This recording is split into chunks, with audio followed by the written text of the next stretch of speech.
Hello, and welcome muli sa aking kusina. Gagawa tayo ngayon ng fried chicken a la Jollibee. Ito ang mga sumusunod na ingredients. 1½ chicken wings. Bali, nilinis ko na to.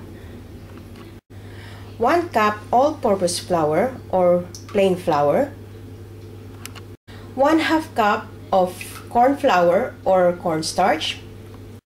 1 tablespoon of garlic granules. 1 tablespoon of onion granules. 1 teaspoon of Chinese 5 spice. 1 tablespoon of paprika. Salt and pepper to taste. Gagamit din tayo ng cooking oil for frying. Egg and milk for egg wash.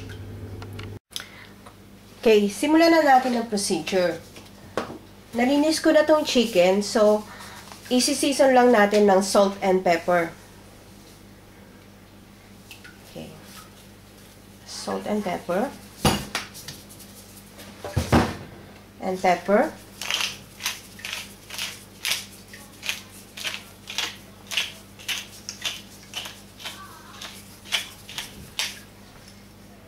Then, haluin lang natin ito maigi para ma-cover lahat ng chicken. Okay, for our breading, pagsamasamahin lang natin yung dry ingredients natin. Unahin natin yung 1 cup of plain flour or all-purpose flour.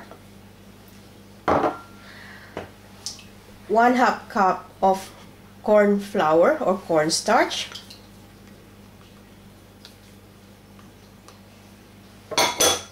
Yung ating garlic granules, onion granules, paprika, at yung Chinese 5 spice. Okay. Lagyan din natin ito ng salt and pepper to taste. Okay. Kayo na mag-adjust ng salt and pepper kung gaano nyo ka gusto. Depende sa taste nyo. Okay. So, haluin lang natin ito maigi. Make sure na ma-mix nyo together maigi para pantay-pantay yung lasa ng mga spices natin. Okay, our breading is ready. So, let's just set this aside. Para naman sa egg wash natin, beat lang natin yung egg. At saka, lagyan lang natin ng konting milk.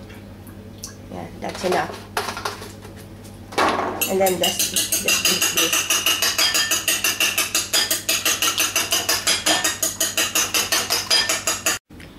So, ready na yung ingredients natin, pero i-leave lang natin ng konti pa yung chicken para ma-absorb niya ng konti yung salt at saka pepper.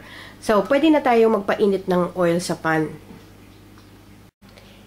Okay. Itong kalahati ng breadings natin, lagyan ko lang ng chili powder kasi request ng anak ko, gusto niya maanghang. So, optional lang ito, pero kung mahilig kayo sa maanghang, try nyo. Okay, prepare na natin yung chicken.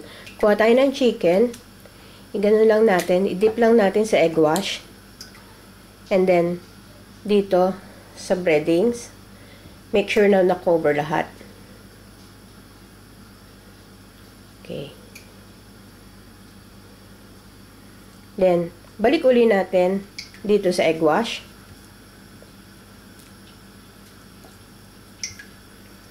Again, sa breadings para talagang well covered yung chicken.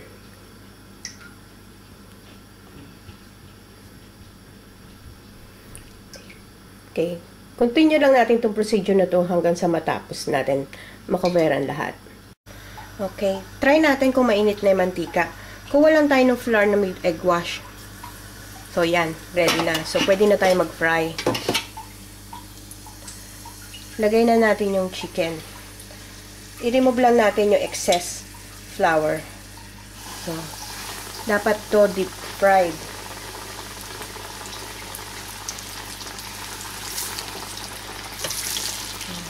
Maliit lang yung nagamit kong pan. So, tatlo lang kakasya. Okay. So, continue frying for about 12 to 15 minutes. Depende sa size ng chicken nyo. Okay. Balik-balik ka rin lang natin yung chicken para even yung pag-brown niya.